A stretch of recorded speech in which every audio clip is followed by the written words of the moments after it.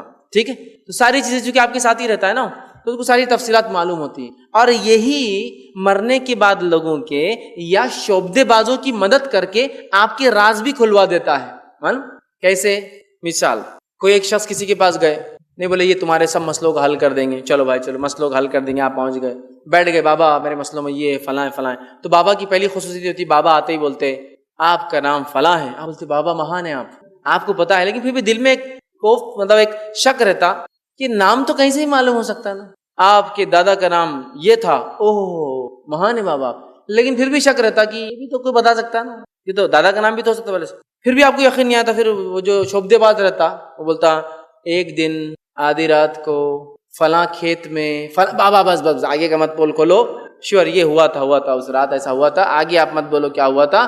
مان گیا، قائل ہو گیا، آپ بہت پہنچے ہوئے سدھی، بہت اونچے، آپ سمجھ میں آ گیا میرے کو. تو وہ واقعہ کس کو بھی میں اکیلا تھا، ہاں تو میرے کو سب معلوم. آپ وہ ہو جاتا ہے. اب یہ کیسے معلوم کرتا ہے؟ 1 منٹ میں بتاتا ہوں آپ کو. کوئی بڑی بات نہیں ہے سوائے اس کے کہ وہ کفر کرتا ہے، بس مسئلہ یہ. اور ایک مومن سب کچھ کر سکتا ہے لیکن کفر و شرک کیا کرتا ہے؟ وہ کفر کر کے ایک جن کو یا اپنے ہمزاد کو منا لیتا ہے، پٹا لیتا ہے، کفر کر کے، شرک کر کے.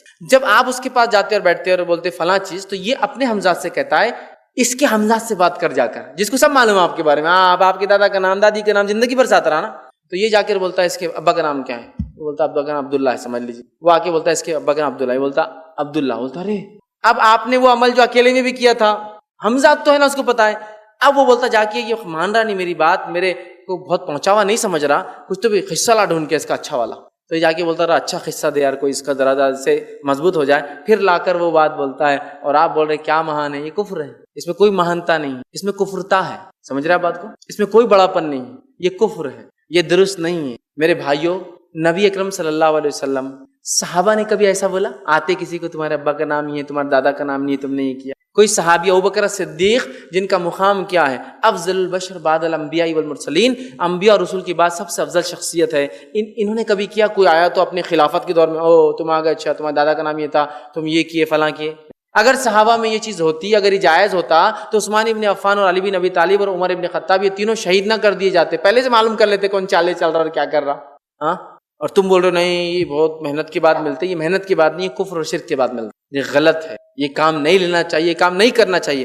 کل شعبدے بازی کی حقیقت اور اس کی تفصیلات میں انشاءاللہ عزیز رکھوں گا. ٹھیک، تو ہمزاد زندگی بھر ساتھ رہ کر کیا کیا کرتا ہے میں نے کچھ مختصر بتا دیا. اسی طرح جو ہے شیطان جو ہے جب بھی وعدہ کریں گا یاد رکھیے یہ فریبی ہوں گا، اس لیے کہ شیطان اپنے دوستوں کے ساتھ ہر بار فریب کرتا ہے. سورہ انفال سورہ نمبر 8 آیت نمبر 48 میں اللہ نے فرمایا شیطان نے کیا کھیل کھیلا مشرکین مکہ کے ساتھ. جب ابو سفیان کا قافلہ حفاظت کے ساتھ نکل گیا اور اب مشرکین مکہ کو ابو سفیان نے لکھ کر بھیجا کہ واپس آ جاؤ، اب اپنا قافلہ نکل گیا، محمد صلی اللہ علیہ وسلم سے صحابہ سے لڑنے بھیڑنے کی ضرورت نہیں ہے. شیطان آیا اور مشرکین مکہ کو کہا ارے 1000 آئے ہو تم، 1000 وہ کیا 313 آئے ہوئے وہاں، کیا تمہارے سامنے اوقات ہے، آج فنش ہی کر کے چل جاؤ ان کو. کس نے کیا معلوم ہے؟ شیطان نے آیا اور بہکایا. یہ کبھی بھی اچھا دوست نہیں ہو سکتا، یہ وہ دوست ہے جو فریبی ہے. اور کیا کیا معلوم آ کے اللہ نے قرآن میں بیان کیا، وقال لا غالب لکم اليوم، آ کے بولا آج تمہارا لشکر اتنا طاقتور ہے کوئی تم پر غالب نہیں آ سکتا. اور آگے کا کہا غالب لکم اليوم من الناس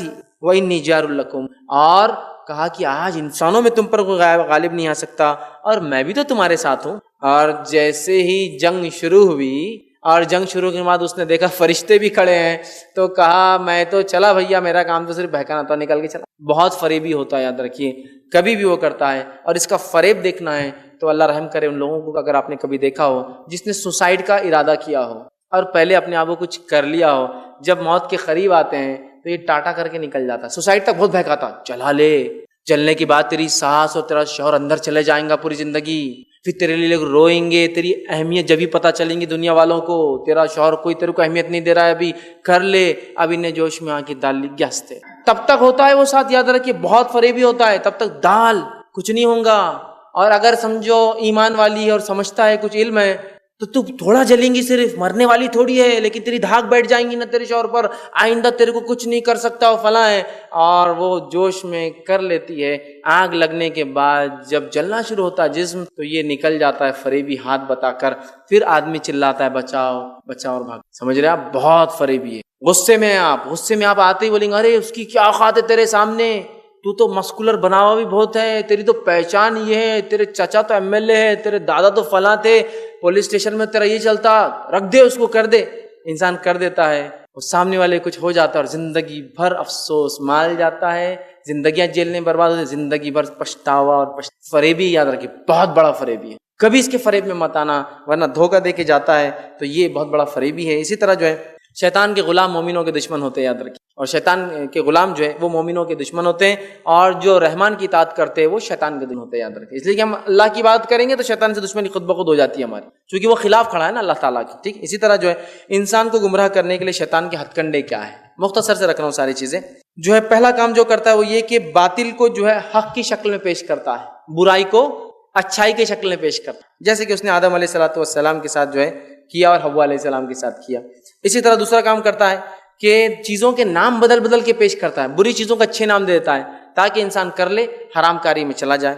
تیسرا کام کرتا ہے افراط اور تفریط، زیادتی اور کمی کا شکار بنا دیتا ہے، دین کے معاملوں میں، اعمال میں، سب چیزوں میں افراط اور تفریط کا شکار بنا دیتا ہے. اسی طرح جو ہے کام میں سستی دلاتا ہے، ابھی نہیں کل کرنا، ابھی نہیں کل کرنا، فجر کے لیے بہت ٹائم باقی ہے، فلاں عمل کے لیے انتظار کر، سستی دلاتا ہے. اسی طرح اس کے فریب میں ایک وہ چیز ہے جو انسانوں کو بہکانے کے لیے کرتا ہے، جھوٹے وعدے اور جھوٹی امیدیں دلاتا ہے. جھوٹے وعدہ کرتا رہے آج کون غالب آئیں گے، ایسا مشرکین مکہ کو کہا اور جہنم رسید کر دیا، 70 جہنم رسید ہوئے، 70 قید ہو گئے. ٹھیک ہے، تو مشرکین مکہ کے ساتھ جھوٹے وعدے جھوٹی امیدیں دلواتا ہے. اسی طرح جو ہے انسان سے ہمیشہ اظہار ہمدردی کر کے آتا ہے، میں تمہارا خاص ہوں، میں تمہارے بھلائی کے لیے بول رہا ہوں، یہ سب سے اچھا ہے تمہارے لیے، اور انسان بہکاوا میں آتا ہے اور پھنس جاتا ہے. اسی طرح جو ہے گمراہ کرنے کے طریقے بتدریج، دھیرے دھیرے کرتا، اچانک نہیں آ کے ایک دم اٹیک کرتا، دھیرے دھیرے گناہ اور معصیت کی طرف لے جاتا ہے، بتدریج سٹیپ وائز کرواتا ہے. اسی طرح جو ہے غفلت کو طاری کرتا ہے، بھول بھی شیطان کی طرف سے ہوتی، بھلا دیتا ہے. جیسے کہ موسیٰ علیہ السلام نکلے، اللہ نے کہا ایک جگہ آئیں گی جہاں یہ مچھلی نکل کر پانی میں چلے جائیں گے، وہاں رک جانا، ہم ہمارے ایک بندے سے تم کو ملائیں گے. وہ مچھلی ڈوب گئی، اس نے شیطان نے بھلا دیا کس کو؟ موسیٰ علیہ السلام کو نہیں، موسیٰ علیہ السلام کے ساتھ ان کے ایک ساتھی تھے، حواری تھے، یوشع ابن نون، ان کو بھلا دیا. موسیٰ علیہ السلام نے بعد میں کہا ہم اتنے تھک گئے، مچھلی کہاں ہے؟ کہا ارے شیطان نے بھلا دیا اور مچھلی تو وہیں پانی میں چلے گئی، پھر لوٹ کر واپس آئے. سمجھا؟ تو نسیان بھلا دیتا ہے. اسی طرح اپنی فوج سے ڈراتا ہے. اسی طرح نفس پر قبضہ کر لیتا ہے انسان کی. جب انسان اس کی بات سنتا ہے اور اس کی فرمانبرداری کرتا ہے، دھیرے دھیرے دھیرے دھیرے کر کے شیطان مکمل نفس پہ قبضہ کر لیتا ہے. اسی طرح شکوک اور شبہات ڈالتا ہے، شک اور شبہ ڈالتا ہے دلوں کے اندر. اور اکثر میاں بیوی کے جھگڑے جو ہوتے ہیں نا، شک اور شبہ کی بنیاد پر ہوتے ہیں. میں ہمیشہ کہتا ہوں شک اور شبہ کی بنیاد. کیسا ہے؟ مثال دیکھیے، شوہر گھر آفس سے نکلا، گھر کی طرف جا رہا ہے، اب جاتے وقت کیا بولتا ہے کہ شیطان مانو آپ کو، تیری بیوی نہ تیرے انتظار میں بیٹھی نہیں ہوں گی، خیال نہیں رکھتی ہو تیرا. ابھی نے سب دماغ میں سوچ رہا میری بیوی میرا خیال نہیں رکھتی. پھر تھوڑا آگے بڑھا، تیرے کو پانی بھی نہیں پلائیں گے، تو دیکھ آج جا کر تو جائیں گا نا، اتنا تھکا ہوا ہے تو، حالانکہ اتنا کام کرتا تو اس کے لیے کرتا، محنت مشقت کا، پانی بھی نہیں پلائیں گے تیرے کو. اب آپ پہلے پانی بھی نہیں پلاتی، میں صحیح بات ہے، آپ مینٹلٹی بناتے جا رہے. اور اگر دیندار انسان ہے تو اس کو نئے طریقے سے بہکاتا، پردہ بھی نہیں کرتی تیرے جانے کے بعد، معلوم کیا تیرے سامنے چلتا اس کا پورا پردہ، ہاں تیرے جانے کے بعد وہ بھی نہیں کرتی. اچھا یہ پردہ بھی نہیں کرتی میرے جانے کے بعد، ہو سکتا ہے یار ایک بار میں نے دیکھا تھا ایسا ایسا مسئلہ ہوا تھا. یہ پورا فل ایک دم سفر سے آتے تھا. اب گھر میں انسان گیا، بچہ رو رہا تھا تو بیوی سامنے نہیں آ سکی، بچے کی تکلیف وجہ سے آپ کو پانی نہیں دے سکی، صحیح بولا تھا اس نے، اور آتے ہی آپ شروع ہو گئے اس سے. یہ ہوتے اس کے وسوسے، شکوک اور شبہات بہت کثرت سے ڈالتا ہے.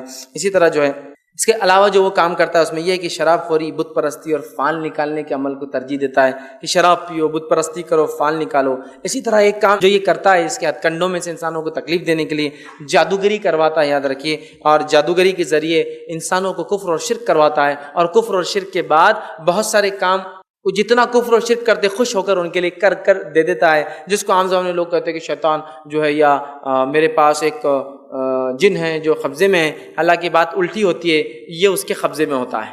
ٹھیک ہے، لاجیکلی ایکسپلین اگر کروں منطقی اعتبار سے، جو چیز دکھتی نہیں وہ میرے قبضے میں رہتی ہے، جو دکھتا جو چیز نہیں دکھ سکتی اس کے قبضے میں رہتا. بتائیے، شیطان جس کو کوئی دیکھ نہیں سکتا، جن جس کو کوئی دیکھ نہیں سکتا، اس کو کیسے قبضے میں لیں گے آپ؟ وہ آپ کو دیکھ رہا اور مانیٹر کر رہا ہے دور سے.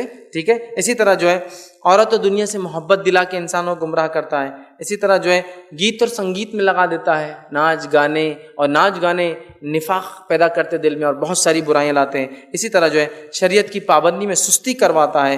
اور ایک بہت بڑا کام جو شیطان کرتا ہے وہ ہے وسوسے ڈالتا ہے. وسوسے سمجھتے ہیں آپ؟ وسوسے، خیالات کا دل کے اندر آنا، وساوس. اور یہ وسوسوں سے تو لوگ اتنے پریشان ہوتے ہیں، نماز میں پریشان، وضو میں پریشان، غسل میں پریشان، طہارت میں پریشان، چیزوں کے لگانے میں پریشان، ہے نا. یہ وسوسے ڈال دیتا. وسوسہ کیسے ڈالا؟ نماز کے لیے کھڑے ہوئے، 2 ہوئی کہ 3 ہوئی تیری، ارے یار چلو اب احتیاط سجدے سہو کر لیتا ہوں، ڈالا وسوسہ. آپ جو ہے وضو کر رہے 3 بار دھو لیا ہاتھ، 3 بار نہیں شاید 2 بار ہی ہوا، اور شاید کچھ تو سوکھا رہ گیا، ایک بار ایکسٹرا کر لینا، ایکسٹرا کر لیتا وسوسہ. ٹھیک، گھر سے باہر نکل دروازہ لگا رہے، شاید نہیں لگا پھر چیک کر لینا، کیا کر رہے یار تم یہ؟ نہیں کچھ نہیں. وسوسوں سے اس نے عادی بنایا، ہر چیز میں شک، ہر چیز میں شک. نماز ہو گئی شک، روزہ ہو گیا شک، طہارت میں شک، غسل میں شک، وضو میں شک، عبادتوں میں ہر چیز میں شک. وسوسے ڈال کے وساوس. کہیں بیٹھنا ہے نہیں یار، یہاں کون بیٹھا ہوں گا کہ بہت گندا دکھ رہا، میرے کو پتہ نہیں کیا کیا لوگ کرتے یہاں بیٹھ کیا کیا کیے ہوں گے. وساوس لوگوں کو، اور یہ وسوسے بہت نقصان دہ ثابت ہوتے، یاد رکھیں. اسی طرح جو ہے شیطان کی خدمت حاصل کرنا، یاد رکھیے یہ شرعاً درست نہیں ہے، جائز نہیں، حرام ہے. شیطان کی خدمت حاصل کرنا، جو مختلف کام وہ انسانوں کے لیے کر کے دے سکتے ہیں لیکن یہ کروا کے لینا جائز نہیں ہے اور یہ حرام ہے. شیطان سے کسی بھی قسم کا کام لینا، چونکہ کفر اور شرک کے بغیر یہ آتے نہیں ہیں. جن اور شیاطین کو علم غیب نہیں ہوتا. کاہن اور نجومی ان سے مدد لیتے جو یاد رکھیے کہانت اور نجومیت جو بھی انسان کرتا ہے، اس کے پاس جانا، اس کا سیکھنا سکھانا کرنا کرانا تو کفر ہے. ان کے پاس جانے سے ہم بھی کافر ہو جاتے ہیں. آپ سمجھ کے حدیث ہے مسند احمد کی روایت، آپ نے فرمایا جو کاہن کے پاس جائے، اس سے کوئی سوال کرے اور اس کے جواب کا یقین کر لے، اس نے اس چیز سے کفر کیا جو محمد صلی اللہ علیہ وسلم پر نازل ہوئی، وہ شریعت کا منکر ہو جاتا ہے. تو ان کی مدد نہیں لی جا سکتی، حالانکہ کہیں کچھ مرتبہ بات صحیح بتاتے ہیں. اسی طرح جو ہے شیطان کا مقابلہ کرنے کے لیے ہمارا ہتھیار کیا ہوگا، اور بات کی میں خاتمے کی طرف جا رہا ہوں. ہمارا سیلف ڈیفنس کیسے ہوگا ان جنوں سے اور شیاطین سے؟ تو پہلی چیز احتیاط کرنا. Prevention is better than cure. احتیاط کرے، ایسے کوئی کام نہ کرے جس سے یہ آپ کے پاس آئے یا نزدیک آئے. دوسرا کام ہے قرآن و سنت کی پابندی کرنا مضبوطی کے ساتھ. تیسرا کام ہے کہ اللہ کے حضور میں ہمیشہ شیطان سے پناہ مانگنا، خاص طور سے کب وہ بھی یاد رکھیے، پناہ مانگنا کب؟ بیت الخلا جاتے وقت، پیشاب اور پیخانے کو جاتے وقت. دوسرا غصے کے وقت، اس لیے کہ غصے کے وقت شیطان آ کر بہکاتا ہے. آپ فرماتے ہیں غصہ شیطان کی طرف سے ہے، اور اس کا علاج یہ کہ انسان کھڑا ہے تو بیٹھ جائے، بیٹھا ہے تو لیٹ جائے، یا وضو کر لے، اس لیے کہ وضو پانی آنکھ کو بجھا دیتا ہے. ٹھیک ہے، تو غصے کے وقت خاص طور سے پناہ مانگی تو یہاں بہت بہکاتا ہے. جمعہ کے وقت اللہ میں پناہ مانگی، ورنہ اولاد میں آپ کی پیدا ہونے والی شامل ہو جاتا ہے. گدھا اگر رات میں چیخے تو آپ نے فرمایا کہ اللہ میں پناہ مانگو، اس لیے کہ وہ دیکھتا ہے جو تم نہیں دیکھتے. اسی طرح بچوں کی حفاظت کے لیے خاص دعائیں پڑھا کیجیے، اس لیے کہ شیطان تنگ کرتا ہے. اسی طرح خاص پناہ ہم جب مانگے کہ جب جو ہے ہمیں کوئی کام کرنا ہو، ورنہ شیطان اس میں داخل ہو جاتا ہے. ایک بہت پیارا جو ہے ایک قول ہے، ایک سلف نے کہا تھا، اور انہوں نے اپنے بچوں سے، اسٹوڈنٹ سے پوچھا، تلاميذ سے ایک دن، اور کہا اگر شیطان تمہارے سامنے برائیوں کو اچھائی بنا کے پیش کرتا ہے تم کیا کرو گے؟ تو انہوں نے کہا ہم لڑیں گے. تو کہا کب تک لڑو گے تم؟ ہر بار آئیں گا. تو انہوں نے کہا سب سے بہترین چیز یاد رکھ لو، اگر کتا تمہارے پیچھے لگتا ہے یا بھونکتا ہے تو تم کیا کرو گے؟ تو کہا اس کو ہم ہکا لیں گے. تو کہا کب تک کتے کو ہکا لو گے تم؟ سب سے بہترین طریقہ یہ، کتے کے مالک کو آواز دو کہ اپنے کتے کو کنٹرول میں رکھے. سب سے بہترین طریقہ شیطان سے بچنے کا، اللہ میں ہمیشہ پناہ مانگے کہ اس سے ہمیں بچا لینا، کہ تو اس سے ہم لڑ نہیں سکتے، یہ تو ہمیشہ نئے روپ میں آئیں گا. سب سے بہترین طریقہ ہے اللہ میں پناہ مانگے کہ اللہ ہمیں اس کو بچا لے، چونکہ شیطان بھی تو اللہ کا ہی بنایا ہوا ہے، وہ خود تھوڑی کوئی خالق ہے نا، اللہ کی بنائی مخلوق ہے، اللہ کا اس پہ بھی فل کنٹرول ہے. ٹھیک ہے. اسی طرح جو ہے ایک شبہ لوگوں کو ہوتا ہے، وہ کیا ہے؟ من قرآن حدیث سے علاج کرایا تو کچھ اثر نظر ہی نہیں آ رہا ہم کو، لیکن وہاں جا کے جھک گئے، وہاں رگڑ لیے، یہاں کا چاٹ لیے، وہاں کا چپکا لیے، یہاں کا لگا دیے، یہاں کا ٹھوک دیے، یہاں کا لٹکا لیے، یہاں کا دبا دیے، یہاں کا دھو کر پی لیے تو بہت فائدہ ہو رہا، ریلیکس محسوس کر رہے ہیں. لیکن اگر وہ قرآن بولے نا تو تکلیف بڑھ جا رہی ہے اور کچھ فائدہ نظر نہیں آ رہا. تو میں آپ کو ایک سوال کرتا ہوں، آپ نے آ کر مجھ سے کہا میرے کھیت میں جو ہے چور آ جا رہے, ڈاکو آ جا رہے ہیں, میں کیا کروں؟ تو میں کہہ رہا ہوں ڈاکوؤں سے بچنے کے لیے آپ ہتھیار لے لیجیے. اب آپ جا کر گورنمنٹ سے ہتھیار لے رہے ہیں, گورنمنٹ نے ایک ہتھیار آپ کو اسائن کیا. اب ہتھیار اتنا بھاری گورنمنٹ دے دے رہی ہے آپ کو کہ بس ڈاکو آ رہے ہیں نا آپ کے کھیت میں اٹیک سے بچنے کی. اب مسئلہ یہ کہ میرے ہاتھ میں طاقت نہیں ہتھیار کو اٹھاؤں, اور اٹھ بھی جاتا تو چلانا ہی نہیں آتا میرے کو, تو غلطی کس کی ہے؟ ہتھیار کی یا چلانے والے کی؟ چلانے والے کی. ہتھیار تو سب سے اچھا دیا گیا آپ کو اپنی حفاظت کے لیے, آپ کو چلانا نہیں آتا تو آپ کی غلطی ہے. ہم سب سے پہلے قرآن حدیث سے علاج وہ تقوی اور وہ عقیدے کے ساتھ کرتے کیا؟ پوری دنیا گھر کے گھوم کے, در در گھوم کے, دیوار دیوار چاٹ کر, رگڑ کر, مل کر, چپکا کر, دھو کر, لٹکا کر جب آ جاتے چلو قرآن حدیث سے بھی کر لیتے. تو پھر اللہ بولتا جاؤ ادھر ہی گھومتے رہو, جا گھوم رہے تھے, ادھر مت آؤ میرے پاس, ادھر نہیں ملنا. کتاب و سنت کو آپ اپنے لیے آخری حرف مان لے, اللہ تعالیٰ نے اسی میں شفا رکھی یاد رکھی. تو بہت سے لوگ شبہ کرتے ہیں, اس کا جواب ہے. اسی طرح جو ہے اس سے بچنے کا طریقہ ذکر الہی میں مشغول رہے, چونکہ جو انسان ذکر کرتا ہے شیطان اس کے جسم میں آ نہیں سکتا, چھو نہیں سکتا. چونکہ اگر انسان ذکر کرے شیطان داخل ہوتا رہے وہ وہیں مر جاتا ہے, اس کی موت ہو جاتی. ذکر میں مشغول رہے. اسی طرح جو ہے مسلمانوں کی جماعت سے وابستگی اختیار کرے, ٹھیک ہے, اس لیے کہ آپ سے فرماتے اکیلے کے ساتھ شیطان ہوتا ہے, دو ہو تو شیطان بھاگ جاتا ہے. کلیکٹ مطلب جمع رہے, گروپ میں رہے, مسلمانوں کی جماعت سے مسلمانوں کے ساتھ رہے, ٹھیک ہے. اسی طرح شیطان بچنے کے لیے جو کام کرنا ہے وہ یہ ہے, شیطان کے منصوبوں کی نقاب کشائی, جو اس کے پلانس ہیں اس کو علماء اظہار کرے, لوگوں کے سامنے بتائے اس کے پلانس کیا ہے تاکہ لوگ اس سے بچ سکے. جو اسی طرح جو کام کرنا ہے شیطان سے بچنے کے لیے وہ یہ ہے کہ شیطان کی مخالفت میں کام کیجیے, مطلب جو اللہ کہتا ہے کیجیے, خود بخود شیطان کی مخالفت ہوتی ہے. اسی طرح جو ہے جلد بازی سے کام نہ لے, اس لیے کہ جلد بازی کا کام شیطان کی طرف سے ہوتا ہے, اور انسان کو, ابن آدم کو شیطان جلد بازی کروا کے کام خراب کرانا چاہتا ہے. اسی طرح شیطان سے بچنے کے لیے یاد رکھے جو کام کرنا ہے اس میں یہ بھی ہے کہ جمائی کو نہ لے. آپ نے فرماتے جمائی یوننگ, جمائی آپ نے فرماتے شیطان مومن کو جمائی دلواتا ہے.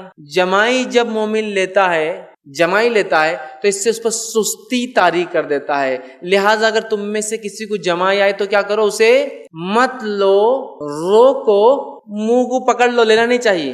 جمائی کو روکنا ہے, چونکہ جمائی آپ نے کیا فرماتے حدیث کے الفاظ سنی, اس طرح سے آپ نے فرمایا جمائی لینا شیطانی فعل ہے.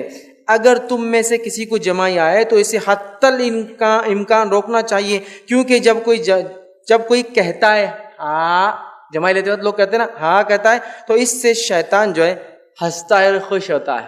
اور آپ کو پتہ ہے مومن پہ جو شیطان سستی طاری کرتا ہے, یہ ایک سائنٹیفک فیکٹ ہے کہ اگر ایک مجمع میں 1 سے 2 لوگ جمائی لے تو آٹومیٹیکلی پورا مجمع جمائیاں لینا چالو کر دیتا. سائنٹیفک فیکٹ ہے, ڈاکٹرز ہوں گے تو ان سے پوچھیے آپ, جمائی اگر کوئی ایک آدمی لے مجمع میں تو آٹومیٹیکلی سب چالو ہو جاتے ہیں. تو مومنوں پر سستی طاری کرتا ہے. اچھا چھینک آئے تو کیا کہنا ہے؟ الحمدللہ, مطلب چھینک لینا ہے نا, اس لیے تو کہنا ہے.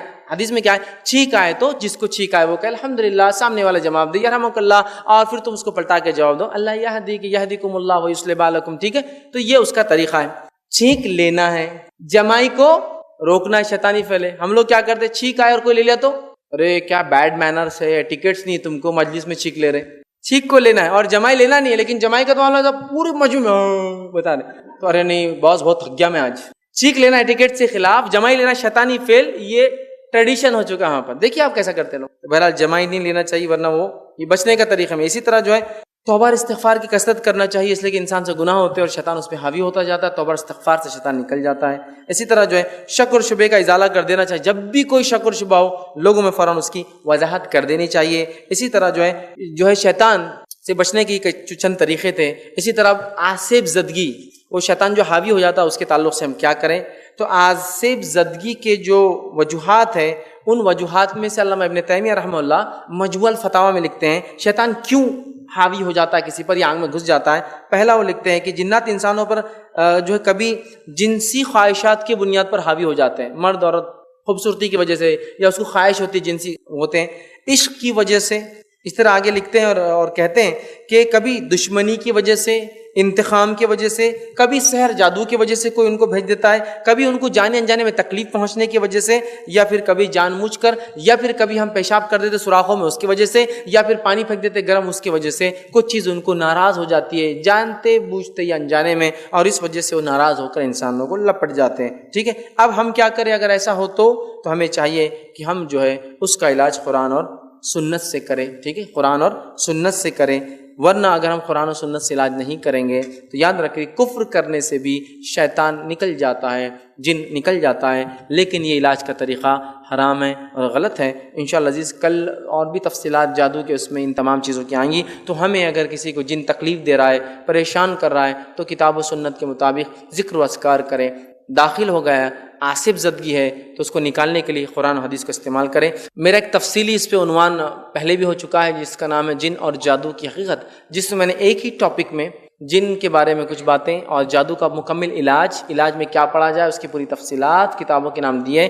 آپ ضرور اس کو ہمارے یوٹیوب چینل پہ دیکھیں، جن اور جادو کی حقیقت، جس میں نے اس کو تفصیلی پہلے گفتگو اس مسئلے پہ کر چکا ہوں، لہٰذا بہت زیادہ میں یہاں نہیں چڑھوں گا۔ تو اس کا علاج کرنا چاہیے، علاج کا طریقہ کتاب و سنت سے کرنا چاہیے، اور اس کو جو ہے قرآن پڑھ کر یا دعائیں پڑھ کے نکالنا چاہیے۔ اور خود نبی اکرم صلی اللہ علیہ وسلم نے جن لوگوں کا آسیب تھا، جن لوگوں میں جن تھا جو ان کو مختلف تکلیفیں پہنچا رہا تھا، آپ نے ان کا علاج کیا۔ ایک واقعہ یوں آتا ہے کہ نبی اکرم صلی اللہ علیہ وسلم کے ایک صحابی نے اپنے بیٹے کو لائے جو مجنون پاگل تھا۔ آپ صلی اللہ علیہ وسلم کے صحابہ کہتے ہیں ہم نے دیکھ کر بالکل پاگل جیسا مجنون تھا، لیکن آپ صلی اللہ علیہ وسلم کے مجلس میں آیا تو جب پریشان حال تھا، مجنون تھا، کپڑے کیسے بھی تھے، پھر اللہ کے رسول صلی اللہ علیہ وسلم اپنے نزدیک بلایا اور اس کے گریبان پکڑ کر کہا اے اللہ کے دشمن نکل جا، تلاوت قرآن کی اور کچھ اس کے پیٹھ پر مارا۔ اس کے بعد وہ کہتے ہیں وہ بچہ اتنا فریش ہو گیا، چونکہ جب آیا تھا تو مجنون تھا، مجنون لوگ کیسے کچھ بھی حرکتیں کرتے ہیں، مجنون تھا، لیکن بعد میں اتنا فریش ہو گیا کہ اس کے بعد جو ہے پھر وہ جو ہے اچھا ہو کر مجلس سے حشاش اور بشاش واپس گیا۔ تو اللہ کے رسول صلی اللہ علیہ وسلم نے بھی قرآن سے علاج کیا اور مختلف دعائیں سکھائی۔ ان دعاؤں کو جاننے کے لیے آپ جادو پر جو لکھی گئی کتاب و سنت کے مطابق جو علماء کتابیں لکھتے ہیں ان کو پڑھیں، یا پھر میرا ایک DVD ہے تفصیلی جن اور جادو کی حقیقت، میں نے بہت مفصل اس میں ڈسکشن کیا ہوں کہ اس کے علاج کے لیے طریقہ، آیتیں کون کون سی لی جائے اور کس طرح سے پڑھا جائے، کیا کیا جائے، آپ جو ہے اس سے جو ہے فائدہ جو ہے اٹھا سکتے۔ تو بہرحال اپنی بات کو میں ہی ختم کروں گا۔ اللہ رب العزت سے دعا ہے کہ اللہ سبحانہ تعالیٰ جو کچھ کہا اور سنا گا اسے عمل کی توفیق عطا فرمائے، ہم تمام کے لیے کتاب و سنت پہ چلنا آسان کریں، ہم تمام کو شیاطین اور شیطان سے ہماری حفاظت کریں، ہم تمام کو اپنا محبوب بندہ بنائیں اور شیطان کی چال بازیوں سے ہماری حفاظت کرے، ہماری نسلوں کی حفاظت کرے، جب تک ہمیں زندہ رکھے، ایمان اور اسلام پر زندہ رکھ، اور جب بھی اللہ ہمارا خاتمہ ہو ایمان پر ہمارا خاتمہ ہو۔ وآخر دعوانا الحمد للہ رب العالمین، سبحان ربک رب العزت عما یصفون، وسلام علی المرسلین، والحمد للہ رب العالمین۔